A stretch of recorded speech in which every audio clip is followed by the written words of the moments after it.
Bonsoir à tous. Nous n'allons pas tarder à commencer, mais d'abord, je suis Alain Cyril, le président de la Canopée des Sciences. Je voulais bien entendu, avant tout, vous souhaiter la bienvenue chez nous, au Café de la Gare.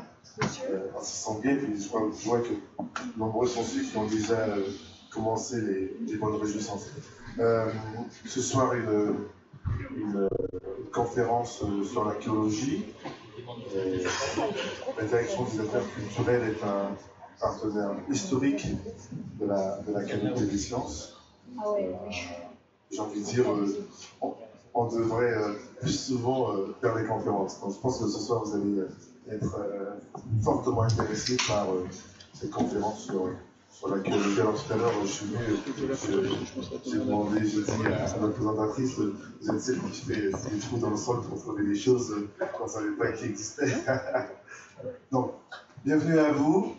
Je souhaite donc passer une belle conférence.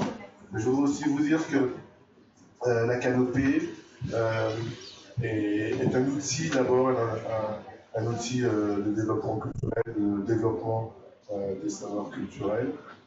C'est un outil de développement de l'excellence territoriale. Et dans ce sens-là, vous, public, vous êtes aussi des acteurs. Nos conférences Café des Sciences sont des temps de partage où, sur la base d'une présentation, eh bien, nous attendons un échange de nos connaissances, de nos savoirs. C'est dans ce sens-là où notre rôle de médiation scientifique s'exprime le mieux.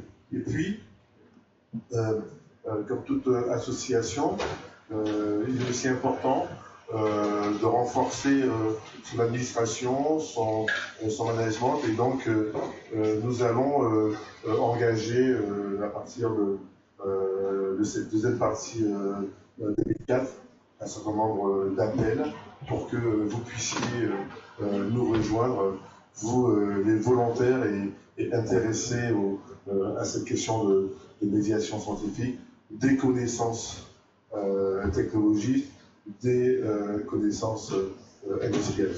Encore une fois, donc je vous le redis, vous êtes toujours les bienvenus dans ce lieu et dans les autres lieux de nos conférences, mais aussi, je suis certain que nombreux d'entre vous ont envie de s'engager dans les aventures associatives.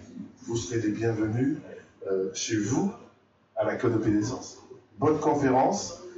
Je passe la parole à Lysée, qui va nous faire le programme, et puis on démarre tambour battant sur les belles choses qui font l'édifice de nos vies. Merci beaucoup. Bonsoir à tous, c'est super fort. Bonsoir à tous pour ce Café des Sciences. On est très heureux de vous voir pour parler d'une thématique très intéressante qui est les objets en pierre des populations amérindiennes durant la période précolombienne. Donc ce Café des Sciences est fait en collaboration avec la direction des services archéologiques et la DGCS.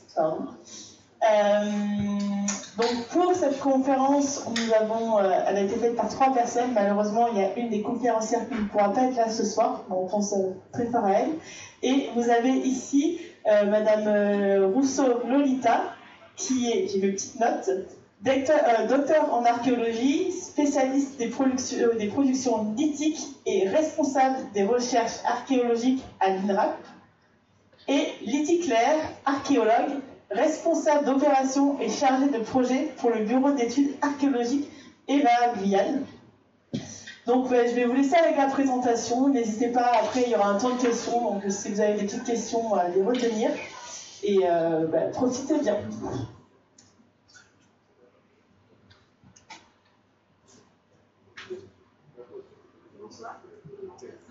Oui.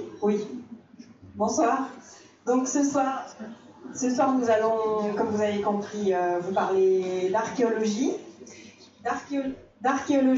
précolombienne, d'objets en pierre.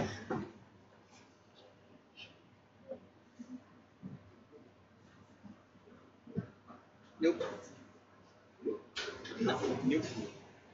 Ça marchait très bien, celui de photo. Oui, oui. Donc, nous allons vous parler des objets en pierre, ce qu'on appelle, nous, le mobilier lithique. Donc, Lolita va vous présenter ce que sont ces objets en pierre, comment on les étudie, ce qu'ils nous apportent, qu'est-ce qu'ils apportent à la connaissance des sociétés précolombiennes de Guyane. Donc la présentation a été réalisée par Lolita et Gabriela, nos collègues spécialistes lithiciennes, sur la base des travaux de recherche qu'elles réalisent depuis de nombreuses années. Avant cela, moi je vais vous faire une petite introduction sur l'archéologie en général, l'histoire de l'archéologie en Guyane. Je vais vous présenter aussi un petit peu d'éléments de chronologie pour qu'on puisse bien se situer dans le temps. Donc, à l'issue de la présentation, on aura un temps d'échange. Toutefois, n'hésitez pas, si vous souhaitez intervenir en cours de présentation, si vous avez des remarques, des questions, ça peut être interactif. Et on va commencer tout de suite par vous mettre à contribution. On va vous poser une question. Qu'est-ce que l'archéologie ? Vous pouvez lever la main et je vous apporte le micro. Ne soyez pas timide. Alors je vois des sourires parce qu'effectivement, pour illustrer cette question, on a mis quelques images issues de films bien connus alors, bien souvent, on est dans ce genre de films sur un petit peu des caricatures, des choses un petit peu schématiques. Voilà, donc forcément l'archéologie par rapport, ça évoque à tout le monde on va dire des clichés, mais au-delà de ces clichés, qu'est-ce que ça vous évoque? Ah, vous n'êtes pas chaud encore. Hein. Bon, vous inquiétez pas. Ah si, oui. Eh ben, l'archéologie, c'est un truc. L'archéologie, c'est creuser le sol à la recherche d'éléments anciens tels que des fossiles ou encore des outils. C'est ça, en partie, c'est ça. Alors, du coup, on creuse dans le sol. Alors, je ne sais pas s'il y avait d'autres interventions. Donc, du coup, l'archéologie, si on parle de la définition même de l'archéologie, donc le mot archéologie vient du grec archéos, qui signifie ancien, et logos, le discours, donc le discours de l'ancien. L'archéologie, c'est l'étude des hommes, de leur civilisation, de leur environnement et de leurs activités. Donc, dans quel but? L'objectif de cette science est donc de reconstituer le passé grâce aux traces matérielles laissées par les hommes dans le sol. Donc, on creuse, effectivement. Mais également sous l'eau. L'archéologue va interroger chaque vestige archéologique pour comprendre l'organisation, le fonctionnement ou encore les habitudes des sociétés du passé. Alors, en termes de vestiges archéologiques, nous, ce qui constitue pour nous des vestiges archéologiques que l'on va donc interroger, c'est donc tout ce qui est mobilier, donc les objets en pierre, en céramique, en métal, en verre. Ça va être également des éléments de bâti, des éléments de construction. Donc là, on est en général sur des éléments de maçonnerie, donc des fondations, des éléments de sol, des éléments de murs, donc en élévation. Mais pour nos vestiges archéologiques, c'est également les éléments, les aménagements, y compris les aménagements en creux, les structures fossoyées de type fossé, fosse, trou de poteau. Et les vestiges archéologiques, pour nous, ce sera également les restes de faune que va étudier l'archéozoologue, donc ossements, coquilles, également les restes de végétaux que va étudier cette fois-ci l'archéobotanique. Et là, il va s'intéresser aux graines, au pollen, au charbon. Voilà, donc pour vous préciser un petit peu ce que sont pour nous ces vestiges archéologiques. Alors je vais cette fois-ci vous parler des différents types d'opérations archéologiques. Alors, on a l'archéologie programmée, qui est planifiée en fonction de problématiques scientifiques.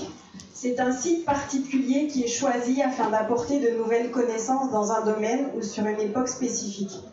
La fouille est financée par des subventions. Elle accueille donc bien entendu des archéologues professionnels expérimentés, mais également des bénévoles ou des archéologues en formation. Donc là, clairement, c'est la thématique scientifique qui va dicter le choix du site que l'on va étudier pour ce qu'il peut apporter à cette problématique. Le deuxième type d'opération archéologique, c'est l'archéologie préventive, qui, elle, est réalisée en amont de travaux de construction qui vont détruire les vestiges présents dans le sol. Les opérations, donc diagnostic et fouilles, sont prescrites par l'État. Elles sont réalisées, en revanche, là, uniquement par des opérateurs agréés, donc par des professionnels. Les fouilles sont le plus souvent financées par l'aménageur. Donc là, on est, vous devez connaître, hein, c'est ce qu'on appelle l'archéologie de sauvetage. Donc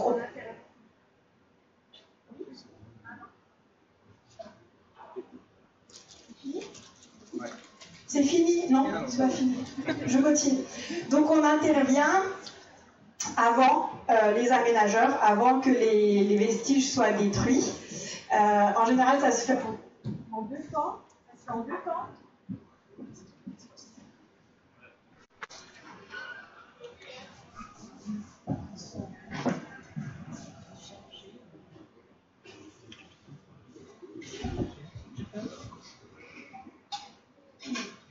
Suspense. Je pourrais continuer comme ça, mais c'est un peu forçant parce que je suis un peu malade.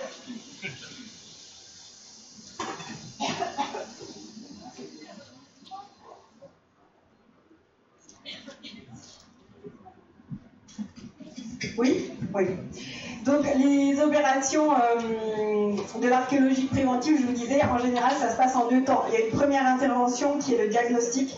C'est une intervention plus légère, plus rapide, qui vise à évaluer le potentiel du site archéologique, donc identifier l'étendue des vestiges, la profondeur des vestiges, le nombre de vestiges, le type de vestiges, sur quelle période on est.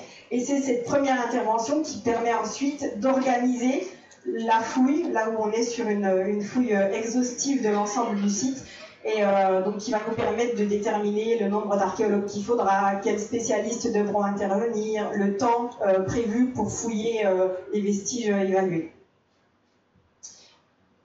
Voilà, alors cette fois-ci, je vais vous présenter rapidement l'histoire de l'archéologie en Guyane avec quelques dates clés.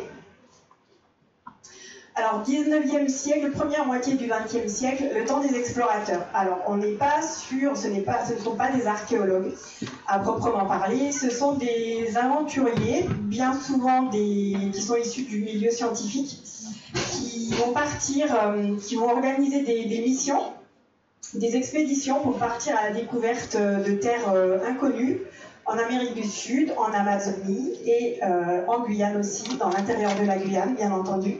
On a en Guyane 2 explorateurs célèbres, je vais dire.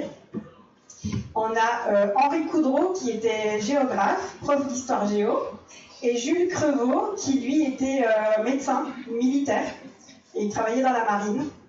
Et de leurs expéditions, ils reviennent avec des carnets de voyage, des notes, des récits, où ils témoignent de ce qu'ils ont vu, de ce qu'ils ont découvert, aussi bien sur la faune, la flore, donc en général c'est de là que viennent les premiers inventaires, mais ils décrivent également les populations qu'ils ont rencontrées dans l'intérieur, donc leur mode de vie, leur artisanat, leur fonctionnement, et c'est bien souvent là aussi qu'on a les premières descriptions d'objets archéologiques auxquels ils ont été confrontés, j'allais dire, lors de ces expéditions.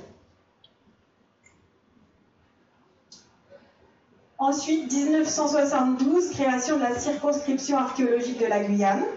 Donc c'est l'ancêtre de notre actuel service de l'archéologie. Dans les années 80, on assiste à naissance de plusieurs associations archéologiques. Il y a vraiment un intérêt grandissant pour le patrimoine archéologique, donc une sorte de dynamique qui mène à la création de plusieurs associations. Fin des années 80, des travaux de recherche réalisés par Stephen Rostin qui vont conduire à la soutenance d'une thèse en 1994. Donc c'est la première thèse sur l'archéologie précolombienne de Guyane. Donc thèse intitulée «L'occupation amérindienne ancienne du littoral de Guyane». Et donc ces travaux, donc il y a eu des investigations de terrain, des prospections, des fouilles, des études de mobilier.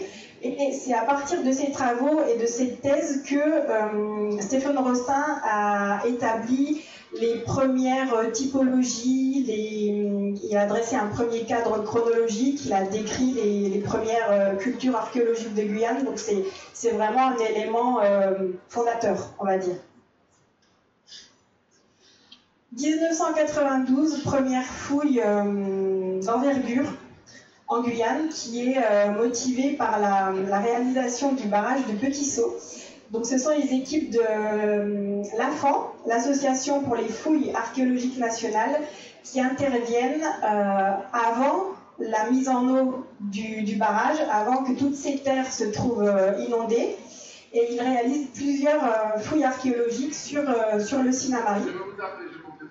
Donc là, ça représente vraiment la première opération d'envergure réalisée en Guyane. En 2001, on a la création de l'INRAP, donc c'est l'AFAN qui devient l'INRAP, l'Institut National de Recherche pour l'Archéologie Préventive. En 2016, on a l'ouverture de l'agence EVA en Guyane, Études et Valorisation Archéologique. Et en 2020, donc assez récemment, on a l'ouverture du Centre de conservation et d'études à la Maison des cultures et des mémoires de Guyane. Donc Centre de conservation et d'études, c'est le dépôt archéologique, là où on conserve les données scientifiques issues de l'archéologie pour en permettre, bien entendu, la conservation, mais l'étude et la valorisation. Alors un petit mot sur le cadre chronologique, les différentes phases donc pour l'archéologie précolombienne toujours. Donc la première phase, c'est l'âge archaïque, qui se découpe en deux périodes. Alors la période antérieure à 6000 avant Jésus-Christ, c'est ce qu'on appelle le Paléo-Indien. Malheureusement, à ce jour, en Guyane, nous n'avons pas encore découvert de site de cette époque. En 6000 avant Jésus-Christ, on a les premières traces de la présence humaine en Guyane. Et cette période-là, donc ce Méso-Indien, s'étend jusqu'en 3000 avant Jésus-Christ, caractérisée par la naissance de l'horticulture. Alors on a déjà des aménagements en pierre, notamment des aires de combustion, des foyers pour les activités artisanales ou tout simplement pour les activités de cuisson alimentaire. À partir de 3000, on est sur la phase de l'âge céramique, où justement en 3000, l'usage de la céramique est attesté en Guyane. Donc de 3000 à 900, néo-indiens anciens, on est sur une intensification des pratiques agricoles, l'apparition d'aménagements monumentaux tels que les montagnes couronnées. Je ne sais pas si vous savez ce que c'est. Alors rapidement, ce sont des sites sur les sommets de certaines collines qui sont pourvus d'un fossé d'enceinte qui entoure tout le sommet de la colline. Cette période-là aussi, on observe un essor démographique qui ouvre sur le néo-indien récent, donc de 900 à 1500, où là on a vraiment une densification de la population qui se traduit au niveau de l'archéologie par une multiplication des sites de cette période. Ce sont des sociétés sédentarisées qui sont beaucoup plus structurées, beaucoup plus organisées. Donc on peut citer notamment les sociétés Barbacuba, Témir, Aristée. Et donc à partir de 1500, donc là on sort de la période précolombienne avec l'arrivée des premiers Européens. On a la période de contact, suivie de la période coloniale et ensuite la période contemporaine. Et je laisse la parole à Lolita pour pour entrer dans le vif du sujet. Merci Lydie et bonjour à vous tous, bonsoir. Donc moi je vais vous parler maintenant de ces objets en pierre, plus précisément. Et on va commencer par un bref état des connaissances de ces vestiges. Donc comme on l'a vu tout à l'heure avec Lydie, la fin du 19e et le début du 20e siècle, c'est le temps des explorateurs.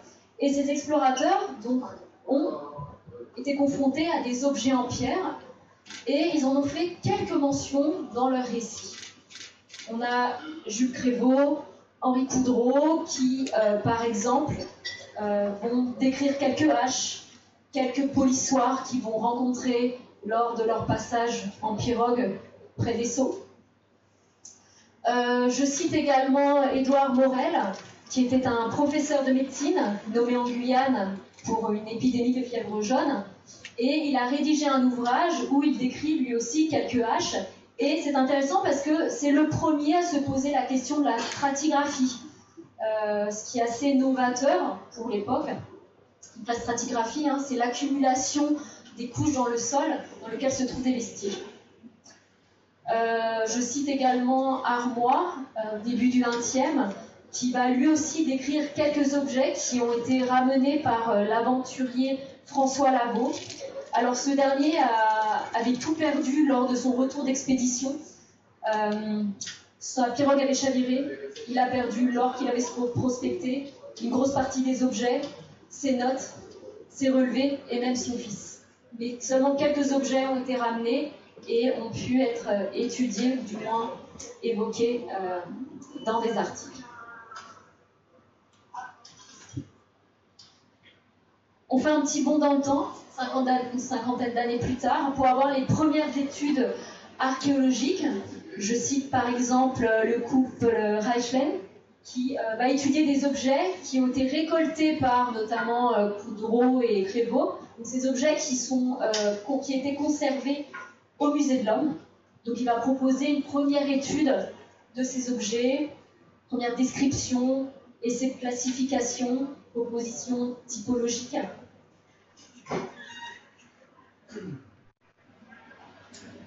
Dans les années 90, la thèse de Stéphane Rostin qu'a évoqué ma collègue, dans laquelle on va avoir une première étude qui s'intéresse à l'ensemble des productions lithiques. Donc il va s'intéresser aux polissoirs, aux objets en quartz, au macro-outillage qu'on évoquera tout à l'heure, aux haches. Donc ça va être vraiment la première grosse étude de ces objets. On va avoir aussi à cette époque quelques travaux sur les polissoirs, une certaine petite dynamique qui va être lancée, donc avec des inventaires par Charles Mazière, voilà, des premiers essais de classement aussi. Dans l'ouvrage du barrage de Petit-Saut sur la fouille qui a été évoqué encore une fois par Lydie, on va avoir une étude de l'ensemble du mobilier lithique qui a été ramassé. Donc c'est aussi des travaux assez intéressants qui proposent des premières descriptions, des classements, des choses comme ça. Dans les années 2000, on a une exposition qui va être réalisée, une exposition au Musée des cultures guyanaises en 2005-2006, qui va présenter une série de panneaux sur justement les objets en pierre. Dans les années 2010, un article est paru sur les objets en pierre. Voilà, quelques exemples de recherches qui ont été effectuées. Et bien sûr, à cela s'ajoutent quelques études dans les rapports de diagnostic et de fouilles qui ont été réalisés par l'INRAP et EVA. Dans les années 2020, j'ai monté un projet collectif de recherche qui se nomme Les haches en pierre de Guyane, approche multiple de l'étude des matières premières aux chaînes opératoires de production et implications chronoculturelles. Donc, je vais expliquer un petit peu plus ce soir les premiers résultats de ces travaux. Donc, c'est un projet qui a été monté en 2022. Donc, c'est encore assez récent. Donc, c'est un projet collectif qui regroupe plus d'une quinzaine de chercheurs, de spécialistes, archéologues, mais aussi des géologues, des géochimistes, des topographes, etc., des étudiants aussi de l'université de Guyane, qui vont travailler tous ensemble pour essayer de comprendre un peu mieux ces objets. Et un autre projet de recherche qui a été monté par Gabriela Armentano, qui n'est pas là ce soir et qui devait présenter avec nous les débuts de ses recherches. Donc pareil, un projet de recherche qui a été monté très récemment, qui s'intéresse quant à lui à la gestion du quartz chez les populations précolombiennes de Guyane. Et je vous en parlerai aussi un petit peu plus en détail juste après. Donc on va commencer par parler des roches de Guyane, puisque c'est la matière première de nos objets. Alors, voici une carte géologique de la Guyane, et quelques exemples de pierres que l'on peut rencontrer et qui ont pu être utilisées par les populations précolombiennes: du quartz, du granit, amphibolite, dolérite, cuirasse latéritique, etc. Mais il n'y a pas de silex. C'est vrai que pour certains d'entre vous, peut-être quand vous pensez à l'archéologie, ou du moins les objets en pierre archéologique, on pense aux objets en silex.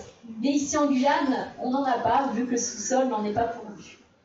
Mais pour autant, les populations précolombiennes ont utilisé les matériaux disponibles dans le sous-sol pour en faire des objets. Ils ont su s'adapter à leur environnement comme n'importe quelle population. Alors, comment on peut identifier ces différentes roches? Comment on peut les caractériser? Alors, il y a plusieurs méthodes. On commence par des observations macroscopiques à l'œil nu. Alors, avec un petit peu de dextérité, un peu d'expérience, on commence à pouvoir identifier les types de roches. On peut aussi s'appuyer sur nos collègues géologues, dont c'est le métier.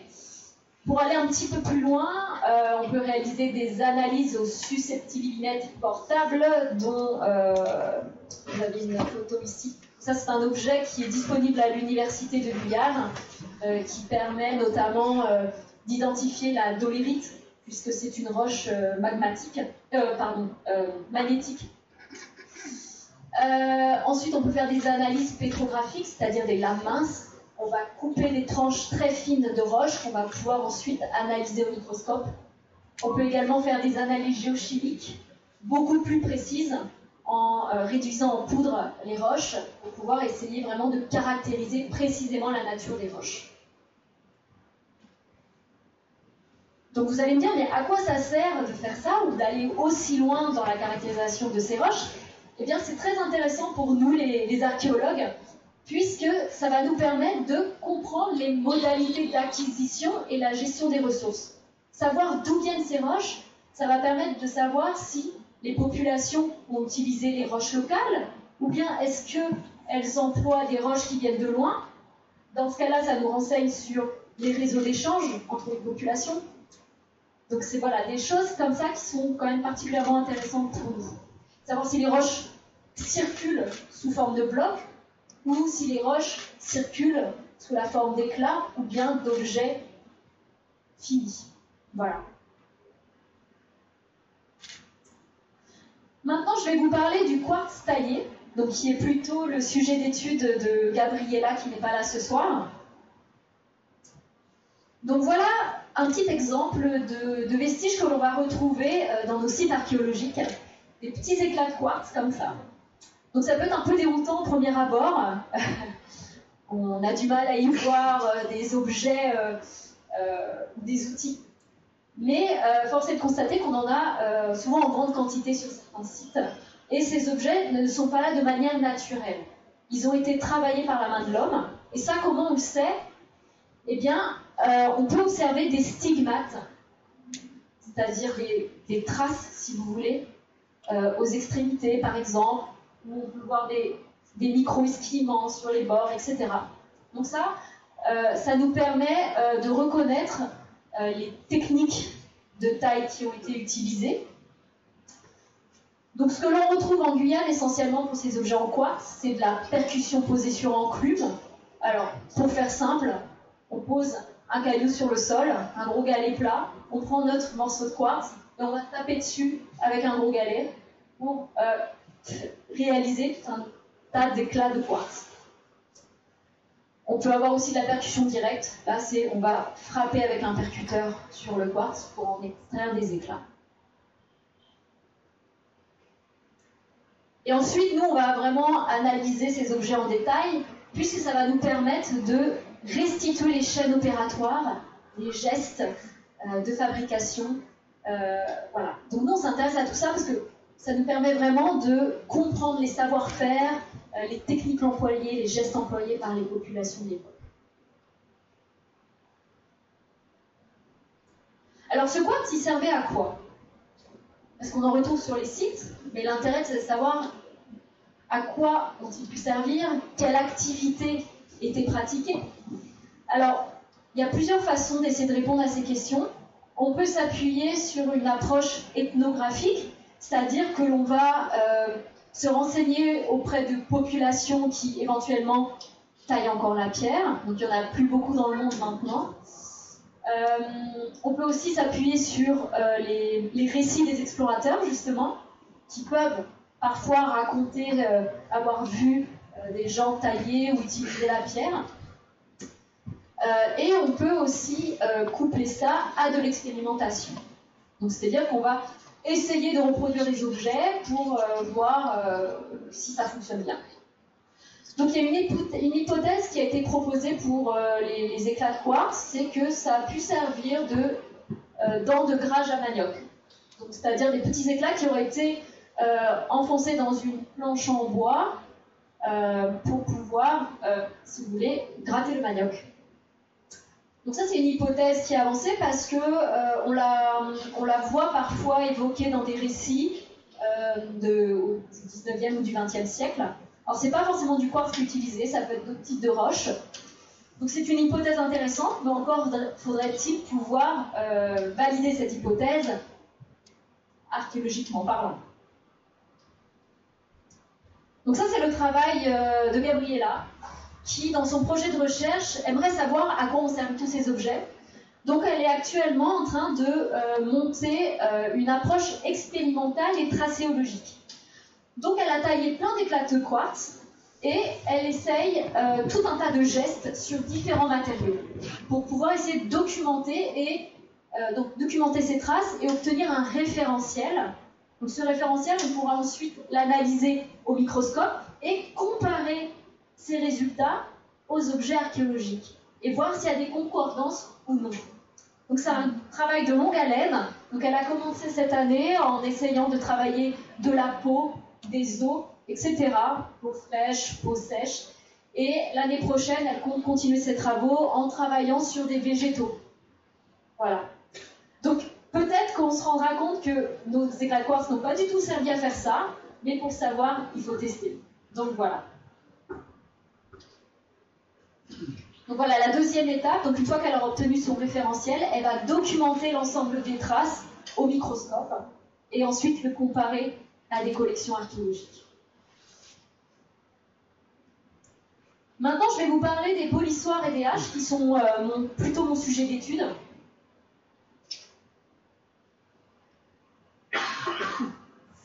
Voici un exemple de polissoir. Donc peut-être que vous avez eu la chance d'en observer en vous baladant sur la plage le soir ou le matin lors d'une randonnée.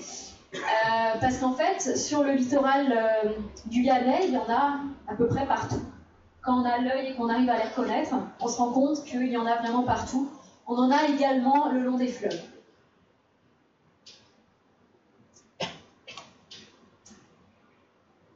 Alors voici une carte des polissoirs de Guyane qui avait été réalisée par Stéphane Rostin dans les années 90.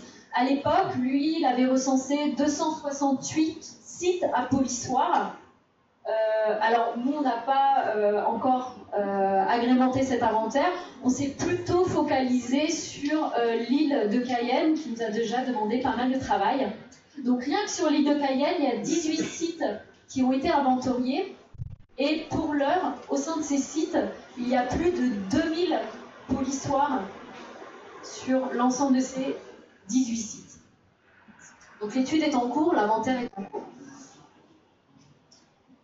Alors voici la méthode d'étude que l'on a décidé d'appliquer. Donc on réalise des prospections sur les différents sites qui sont connus. Une fois qu'on a repéré visuellement les ateliers, on fait des relevés photogrammétriques à l'appareil photo. Donc c'est-à-dire qu'on va réaliser une série de clichés sur les polissoirs pour pouvoir réaliser ensuite des relevés en 3 dimensions géoréférencés qui pourront servir de support d'étude. Donc on fait ça à l'appareil photo dans un premier temps, on souhaiterait ensuite faire ça au drone qui permettrait d'aller beaucoup plus vite. Donc ensuite on fait également des relevés topographiques avec nos collègues topographes pour pouvoir replacer ces vestiges dans l'espace. On fait bien sûr des observations sur le terrain avec des prises de notes et bien sûr des photographies de détail. Alors voici un exemple de ce que ça donne, nos relevés photogrammétriques. Donc là, vous avez une orthophoto qui a été réalisée à partir de ce relevé. Ensuite, on peut faire des différents traitements numériques qui permettent de faire ressortir les différents polissoirs. Donc des polissoirs circulaires, vous avez aussi ici des polissoirs en forme de fuseau. Voilà, vous avez différentes formes. Et ces différents traitements sont particulièrement intéressants parce que déjà ça permet de décompter les différents polissoirs, mais ça va permettre aussi ensuite de travailler sur l'organisation spatiale des ateliers, et ce à plusieurs échelles, à l'échelle du littoral, à l'échelle du site, à l'échelle de l'atelier, à l'échelle du bloc et de l'individu. Parce qu'à travers ces travaux numériques, on peut faire vraiment des études très, très fines, des études microtopographiques, on peut prendre des mesures particulièrement précises, etc. Voilà quelques exemples de traitements. Avec ici des réalisations, par exemple, de profils. Voilà. Alors, pour ce qui est des haches, voici un panorama des différentes haches que l'on retrouve dans nos collections guyanaises. Donc, vous avez, vous voyez, des haches simples, des haches à double tranchant, des haches à oreille, d'autres à goulot, à encoche, ici à gorge, et beaucoup plus rarement, vous avez des haches zoomorphes, c'est-à-dire à forme animale. Alors le corpus actuel, donc ça c'est un travail que je suis en train de réaliser, j'inventorie l'ensemble des objets archéologiques au sein des collections privées, des collections qui se trouvent au CCE, etc. Les mentions aussi dans les différents ouvrages. Pour le moment, ce sont plus de 1000 haches qui ont été inventoriées, avec comme forme principale les haches simples. Et donc ça va être très intéressant à traiter dans un second temps, puisque ça permettra de réaliser des cartes de répartition en fonction des formes, en fonction des matières premières, etc. etc. Alors nous, ce qu'on cherche à faire, c'est comprendre notamment les méthodes de fabrication, comment ces objets ont été fabriqués. Et pour pouvoir comprendre ça, on va s'intéresser par exemple aux ébauches. Les ébauches, c'est très intéressant, puisque c'est des objets qui ne sont pas terminés, et comme ils ne sont pas terminés, on a encore des traces de fabrication dessus. Donc là, vous avez une exemple d'ébauche qui a été découverte au Somapaou, sur la Proie. Donc pour comprendre les méthodes de fabrication, on étudie les objets archéologiques. Un autre exemple ici, on s'est intéressé sur les méthodes de fabrication des encoches de certaines haches. Donc dans la bibliographie, des hypothèses avaient été émises par certains collègues, comme par exemple l'emploi de lianes, de végétaux pour réaliser ces encoches. Nous, on a décidé de proposer une autre approche. Donc ça, c'est le travail d'un de mes collègues qui travaille au sein du PCR. Lui, il a proposé l'hypothèse d'un dièdre en pierre, c'est-à-dire un gros éclat en pierre qui aurait permis de réaliser ces encoches. Alors, pour pouvoir valider son hypothèse, évidemment, il faut mettre en place une méthodologie. Donc lui, il a réalisé de l'expérimentation. Donc l'expérimentation, c'est qu'il a fabriqué des haches en roche guyanaise. Et il a donc essayé de réaliser des encoches avec des éclats en pierre, comme il a décidé de le proposer dans son hypothèse. Donc, voici quelques photographies des résultats qu'il a obtenus. Donc on obtient effectivement des encoches qui sont assez proches de ce que l'on observe sur les objets archéologiques. Voici à quoi ressemble l'éclat une fois qu'il a été utilisé pour réaliser les encoches. Donc ça c'est intéressant parce que ça permet déjà de voir si l'hypothèse est valable. Ça permet de renseigner sur le temps de fabrication. Donc là par exemple pour réaliser ces encoches, il a travaillé entre 15 et 30 minutes par encoche. Donc voilà, ça donne des petits indices sur les méthodes de fabrication qui peuvent être très intéressants. Alors, encore une fois, là, c'est une hypothèse, et c'est pas pour autant que les hypothèses proposées par les autres collègues ne tiennent pas la route. Il faudra les vérifier également par la suite, mais dans un second temps. Donc, on fait aussi, pour comprendre les méthodes de fabrication, des observations sur le terrain.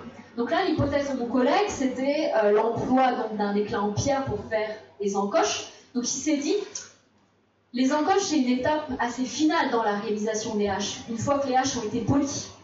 Donc, les haches, on va les polir sur les polissoirs. Donc il s'est dit, cette dernière étape de fabrication a peut-être été réalisée sur les polissoirs également. Donc lors de prospection, nous sommes allés voir une grande partie des polissoirs du littoral de l'île de Cayenne, à la recherche d'angles suffisamment aigus sur les polissoirs, voir si on observait des traces qui auraient pu être laissées par la réalisation d'encoches. Donc lui s'est dit, il faudrait qu'on essaye de chercher, vous voyez, des choses comme ça, là, des failles naturelles sur les polissoirs. Donc c'est ce qu'on a été voir. Et on a trouvé 2 éléments sur un atelier qui était assez prometteur. Donc on ne va pas rentrer trop dans les détails, hein, mais voilà, vous avez des éléments ici avec des traces de poli qui sont très proches de ce que l'on a pu obtenir expérimentalement. Donc qui semblent aller en tout cas, qui tendent à valider l'hypothèse proposée par notre collègue. Bien sûr, il faudra multiplier les observations pour voir si cette hypothèse, bien sûr, tient la route d'un point de vue statistique. Donc voilà quelques travaux, donc quelques résultats qu'il vient d'obtenir. On a aussi réalisé des relevés photogrammétriques en 3D, avec ici des réalisations de profils, etc. Profils qu'on a ensuite superposés et qui correspondent plutôt bien avec ce qu'on observe sur les encoches des haches. Alors pour comprendre les méthodes de fabrication, donc, on a pu voir qu'on faisait l'étude des objets, des observations sur le terrain, de l'expérimentation, mais on peut faire aussi des analyses scientifiques. Donc en Guyane, on a de la chance parce que on a des haches entières qui ont été retrouvées, des haches emmanchées, comme vous pouvez le voir ici sur cette photo-là. Parce qu'en Guyane, au niveau des seaux, on retrouve souvent des objets en matériaux périssables qui ont été conservés puisqu'ils ont été gorgés d'eau. Parce que dans le sous-sol, malheureusement, les matériaux périssables ne se conservent pas, mais dans ces contextes très particuliers, oui. Donc on a un certain nombre de haches qui ont été conservées. Et donc c'est très intéressant puisqu'on va pouvoir étudier ces matériaux périssables et comprendre d'autant plus les méthodes de fabrication. Donc là, on envisage, dans le cadre de ce projet, d'analyser les résines, les adhésifs. Donc là, c'est un projet qui est en cours. Donc on a pris des contacts, on essaye de mettre ça en place. On aimerait aussi faire éventuellement analyser les bois. Enfin, voilà, il y a plein de thématiques comme ça, plein de problématiques qui sortent de l'étude de ces objets et qui ouvrent le champ des possibles. Autre avantage, c'est que les haches sont des objets de datation. Objets de datation parce que, encore une fois, les matériaux périssables sont conservés. Donc on va pouvoir réaliser des datations par le radiocarbone, les datations C14. Peut-être que ça vous parle un peu plus. Donc on peut dater la résine et le bois. Donc on a réalisé... Alors, il y a déjà des datations qui avaient été réalisées dans les années 2000. Donc on a déjà un panel d'une quinzaine de dates qui est existante. Et là, on a réalisé des échantillonnages sur les objets qui n'avaient pas été datés. Les datations sont en cours et permettront de préciser les premières observations que l'on a pu réaliser. Aussi de savoir quel type de hache existait à quelle époque, voir s'il y a d'évolution dans le temps, et si ça permettra aussi d'apporter des éléments de datation pour d'autres sites archéologiques par la suite. Alors, on va aller très rapidement maintenant sur les autres objets en pierre. Je ne vais pas rentrer dans les détails, je vais juste vous montrer quelques clichés d'autres objets qu'on peut retrouver sur nos sites. Vous avez ce qu'on appelle le macro-outillage. Donc on a par exemple ces objets-là qu'on appelle des bras coco ou enclumes, qui sont souvent des galets avec des cupules. Donc ça, c'est des objets qui sont interprétés comme des casse-noix. Si ça a servi comme enclume, c'est que ça a servi dans le cadre de la percussion posée sur enclume qu'on évoquait tout à l'heure, pour tailler le quartz. On a aussi des mortiers, pour par exemple moudre des végétaux, moudre des aliments, etc. Des meules, des plaques. Alors il y a quelques travaux qui ont été réalisés par d'autres collègues sur l'analyse des phytolithes ou analyse des grains d'amidon qui ont été conservés à l'intérieur de ces objets, qui permettent de savoir qu'est-ce qui a été travaillé. Donc on sait par exemple que certaines tubercules ont été broyées, que le maïs également a été utilisé à cette époque. Voilà d'autres types d'objets qu'on retrouve assez régulièrement. Ces petits blocs à rainures qu'on appelle parfois calibreurs. Donc c'est des objets pas très très grands, hein, vous voyez l'échelle. Donc ça, c'est des objets qu'on retrouve un peu partout dans le monde, à différentes périodes. On en retrouve au Proche-Orient, donc en Amérique du Sud, en Europe, du Paléolithique jusqu'à l'âge du bronze, et à l'époque précolombienne, par exemple, ici sur notre territoire. Donc, à quoi ça a pu servir? Alors, plusieurs hypothèses ont été avancées. Est-ce que ça a servi à régulariser des objets en bois, par exemple des baguettes? Ça a pu aussi servir à régulariser, à calibrer des éléments de parure, pourquoi pas. On a d'autres hypothèses, que ça a permis aussi à redresser les hampes des flèches. Voilà, plusieurs hypothèses ont été avancées.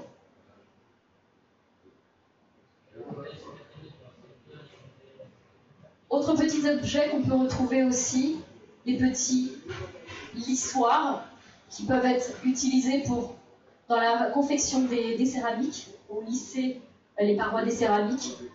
On a aussi des petits objets comme ça, qui sont en cuirasse latéritique, avec des traces de poli très marquées, des stries.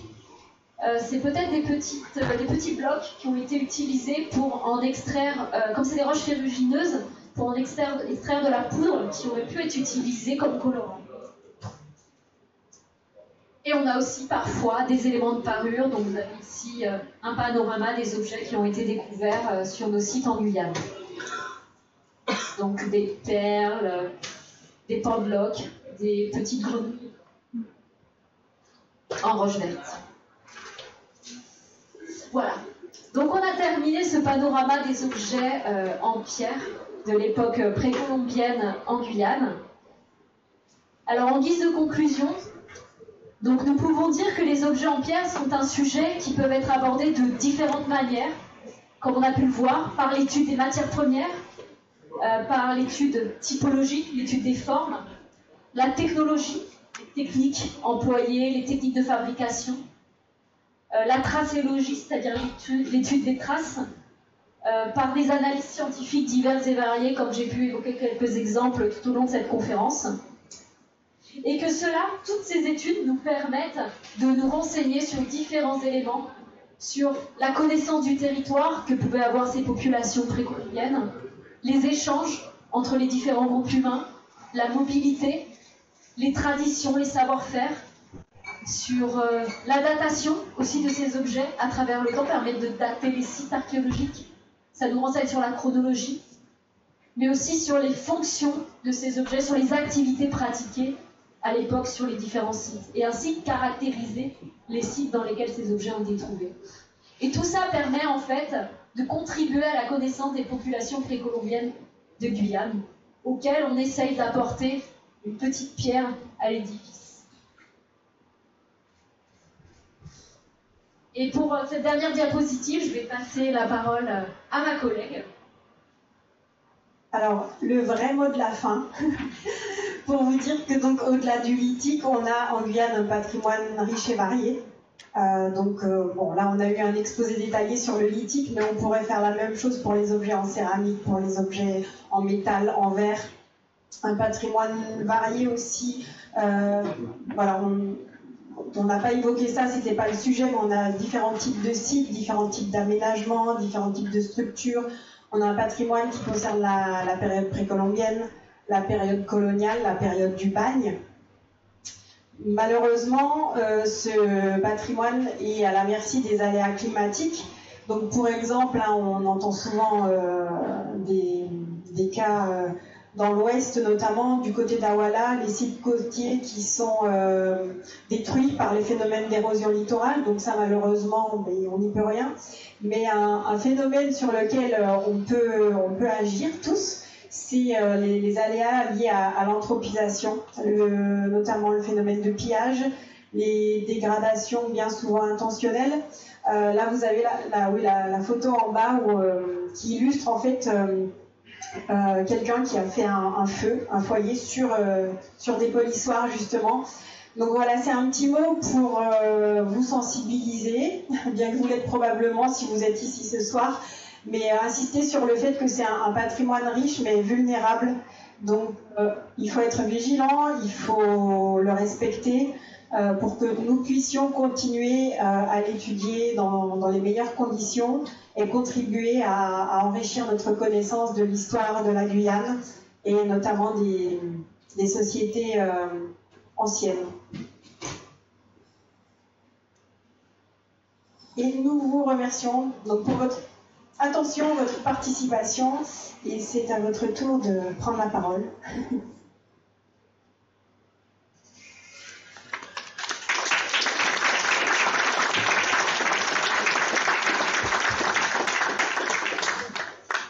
Merci beaucoup, c'était une présentation très riche, j'ai appris plein de choses. Merci beaucoup encore à la confiance du service archéologie et à la direction des cultures, jeunesse et sport pour cette soirée. Si vous avez des questions, n'hésitez pas à en poser, c'est le moment. Je pense que ce n'est pas tous les jours qu'on est face à des personnes aussi passionnées de ce sujet, donc c'est votre moment. Est-ce que si les polissoirs servaient aux mêmes objets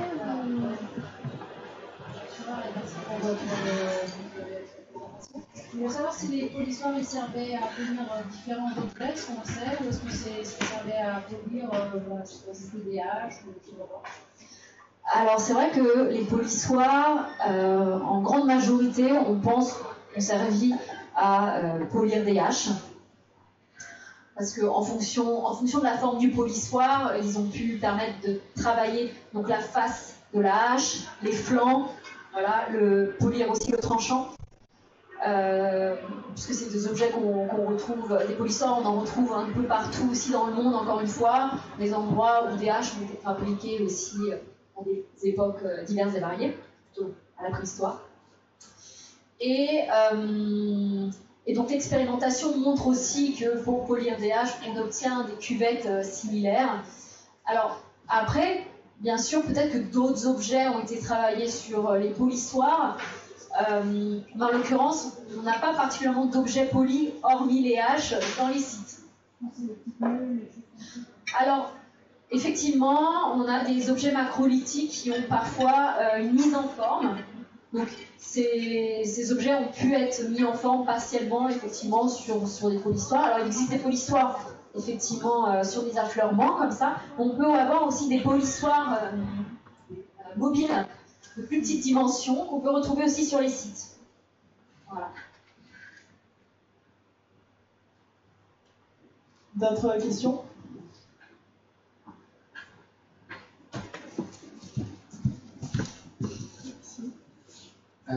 En absence de matière organique, est-ce que vous avez des techniques de datation pour les pierres que vous retrouvez?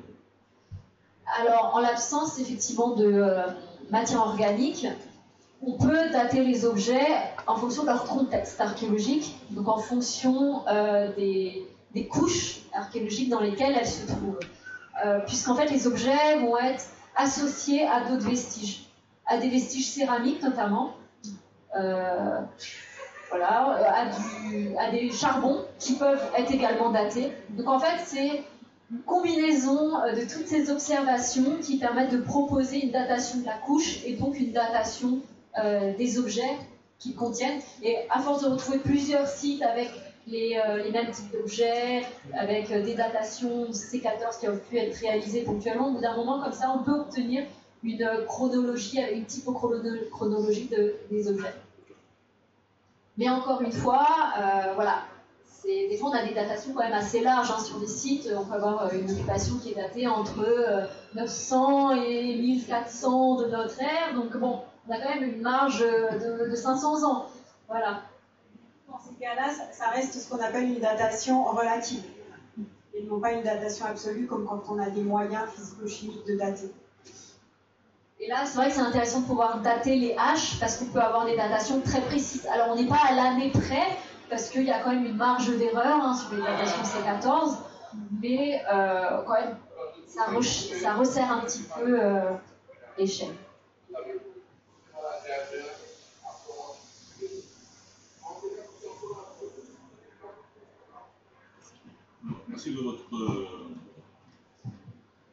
Merci de votre exposé, je suis un peu surpris parce que donc, vous faites commencer l'histoire de la roche, de la pierre taillée en Guyane avec Crevaux et Coudreau, mais avant eux, il y a quand même eu des explorateurs et autres qui ont signalé que les Amérindiens utilisaient des outils en pierre et vous n'avez pas du tout abordé les roches gravées qui sont gravées certainement avec des pierres. Donc ça me surprend un petit peu.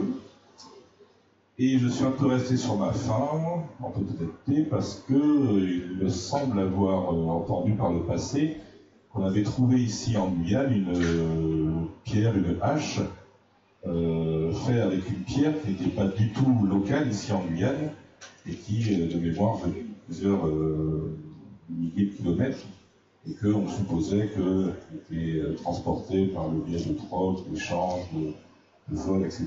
Voilà. Alors effectivement, on n'a pas forcément évoqué tous les explorateurs. Là, on s'est basé, on a mis... parce qu'il y en avait certains nombres, en tout cas, entre la fin du 19e et le début 20e, donc on n'a pas fait, c'est vrai, l'historique complet de toutes les premières mentions. Ensuite, pour ce qui est des pétroglyphes, on ne les a pas évoqués ce soir parce qu'on ne pouvait pas tout évoquer.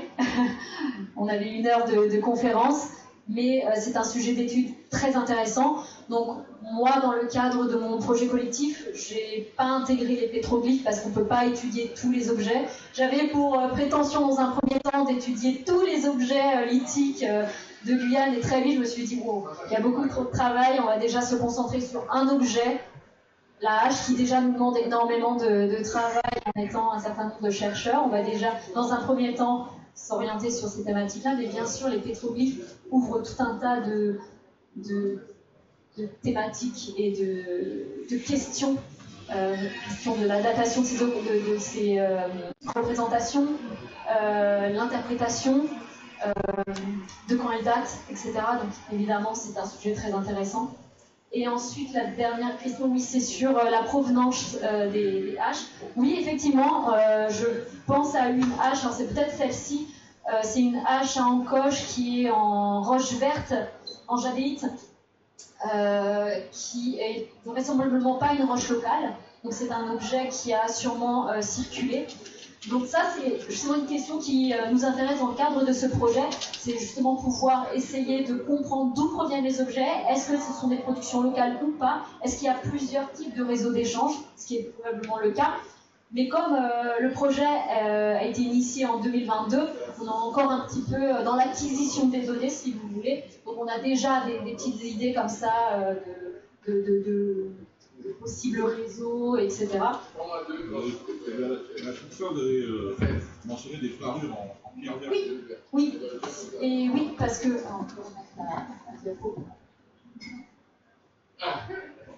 Donc effectivement, dans cette planche-là, vous avez donc l'ensemble des éléments de parure qu'on a découverts sur les sites. Donc il y a des matières premières locales, comme le quartz par exemple.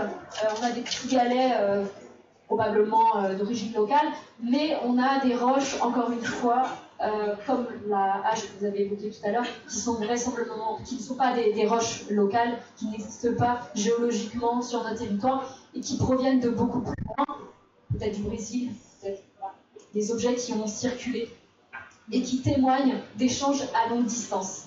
Donc là, pour les éléments de parure, il y a très certainement des réseaux d'échanges, et c'est des objets aussi qui circulent sur des grandes distances, mais qui circulent aussi dans le temps, parce que ça donne des objets aussi que l'on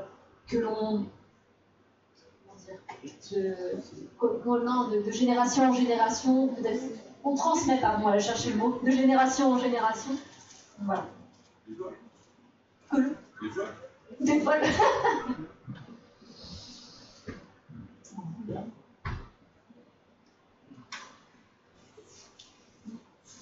J'aimerais savoir s'il y avait aussi des objets en fer ou en bronze à cette époque. Alors non, les objets en métal sont apparus avec le contact avec les Européens.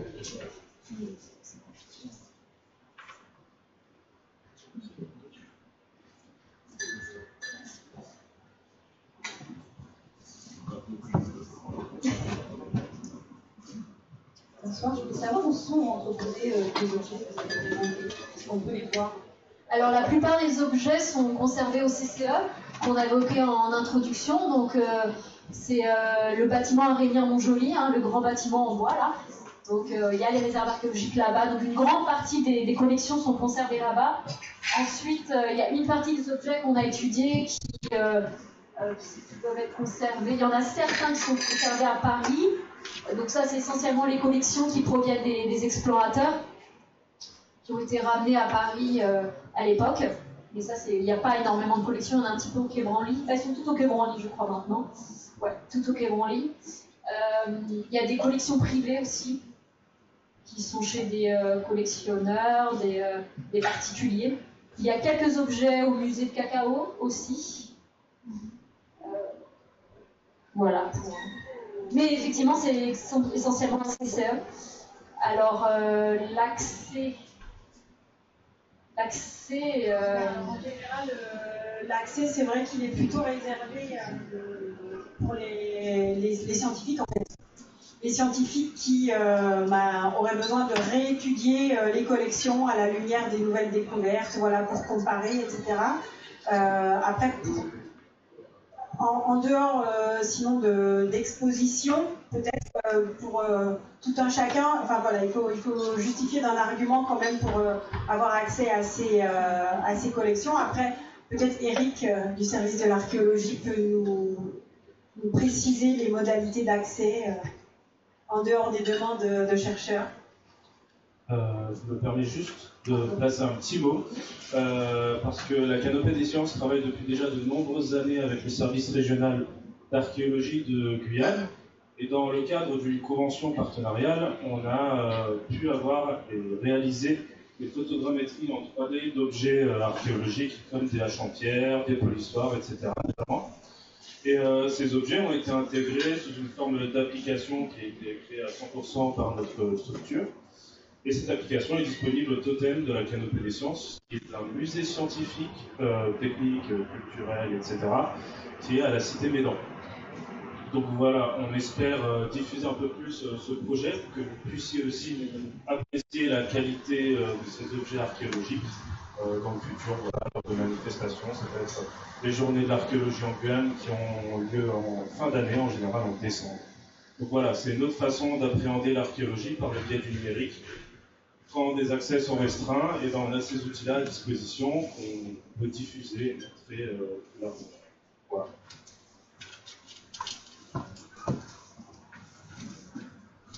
Oui, bonsoir. Merci pour cette exposition, cet exposé.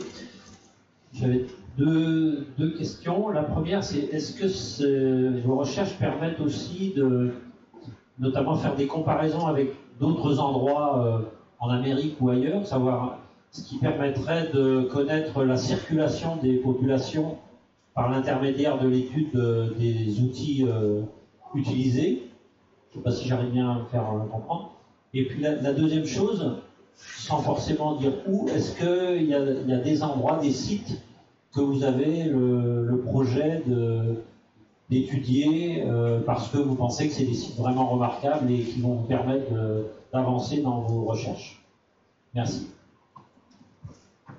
Alors oui, c'est vrai que c'est intéressant d'aller voir ce qui se passe ailleurs, sachant que nos frontières actuelles n'étaient pas les frontières de l'époque. Donc on ne peut pas se dire que si on s'arrête à la frontière, voilà, on change de pays, Suriname c'est plus la même chose, Brésil c'est plus la même chose. Mais il y avait forcément des populations identiques, similaires ou en contact sur ces pays voisins. Donc il y a un gros travail effectivement de comparaison qui peut être réalisé. Là par exemple pour les polissoirs, j'ai commencé justement à regarder un petit peu ce qui se passait au Brésil, parce que ici en Guyane on a des polissoirs qui ont une forme un peu particulière. Ils sont à cuvette mais avec une petite protubérance au milieu. Donc ça c'est un peu particulier.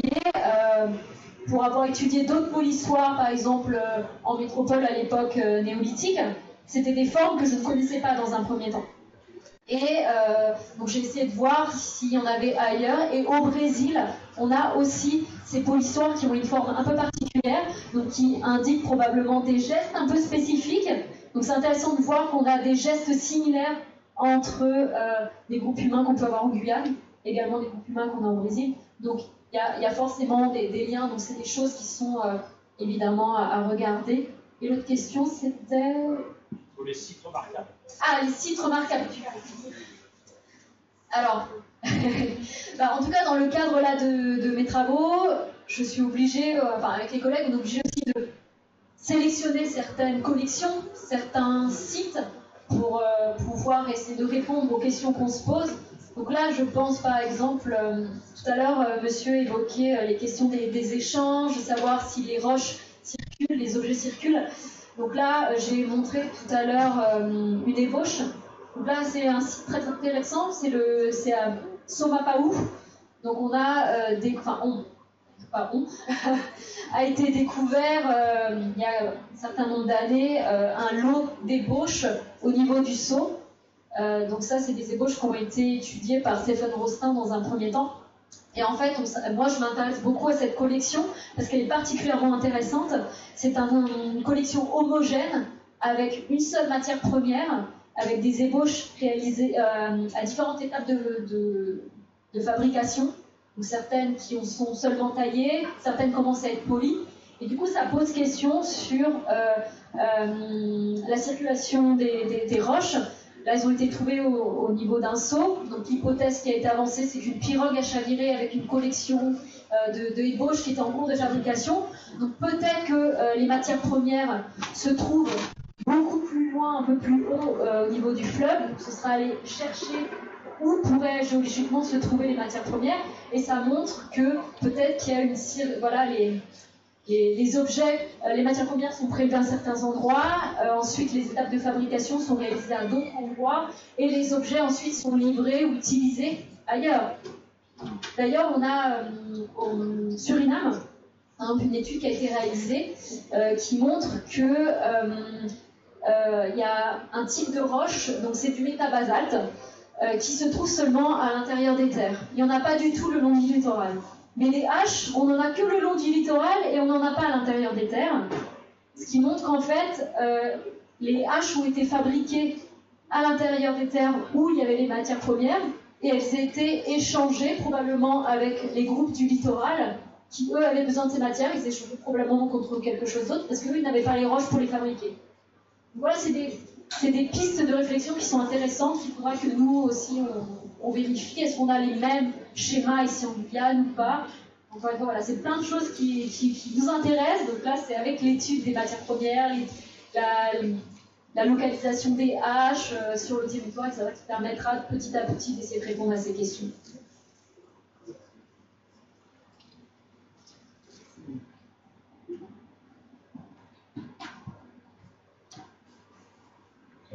aviez abordé les grages, vous n'étiez pas sûr que le quartz était utilisé ou d'autres pierres pour grager.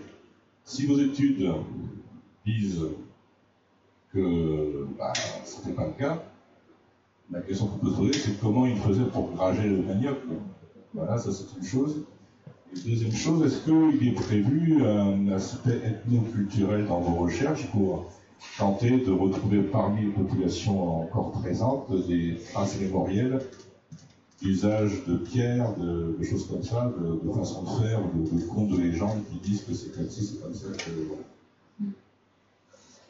Alors pour les grages à manioc, donc en tout cas dans les récits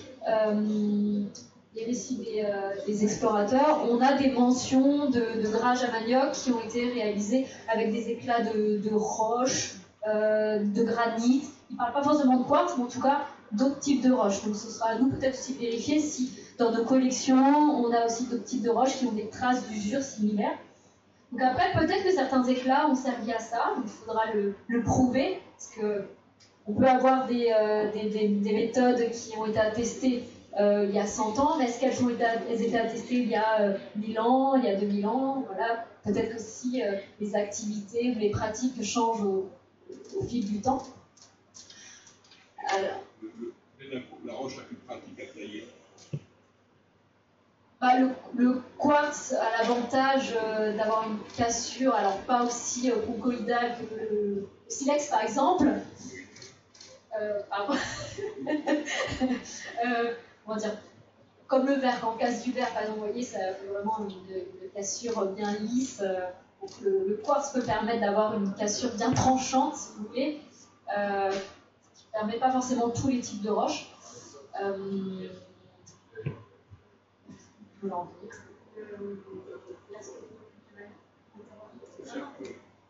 oui, je suis perdue.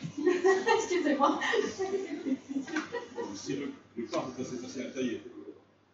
Alors, il est assez facile à tailler, oui et non, parce qu'il peut être de très mauvaise qualité.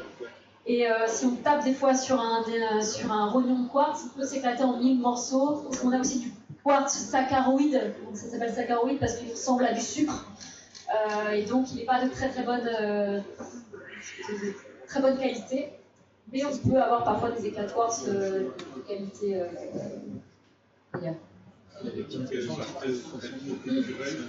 Ça pourrait être intéressant effectivement d'avoir aussi cette approche-là dans le cadre de nos travaux. Ah. Donc Gabriella, notre collègue qui travaille sur le quartz, donc cette année elle a réalisé une expérimentation au sein de l'Institut Pasteur.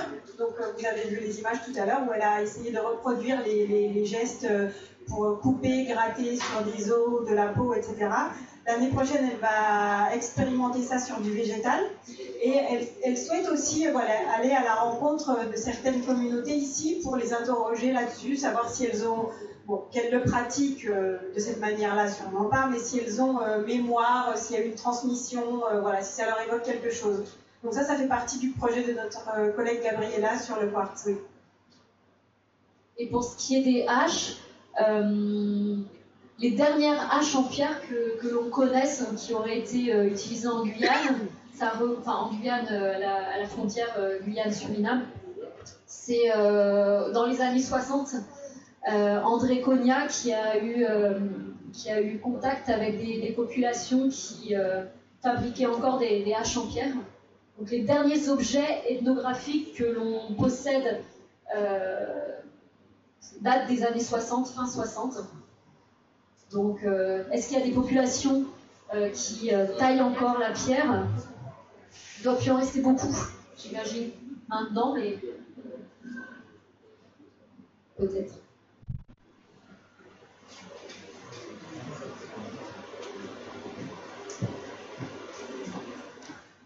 Est-ce qu'il reste encore une question?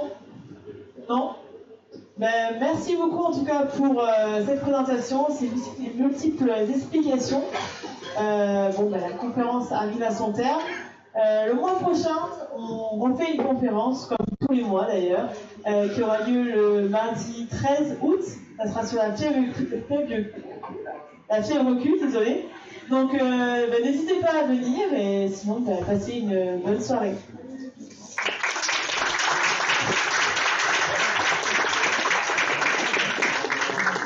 Et merci à tous.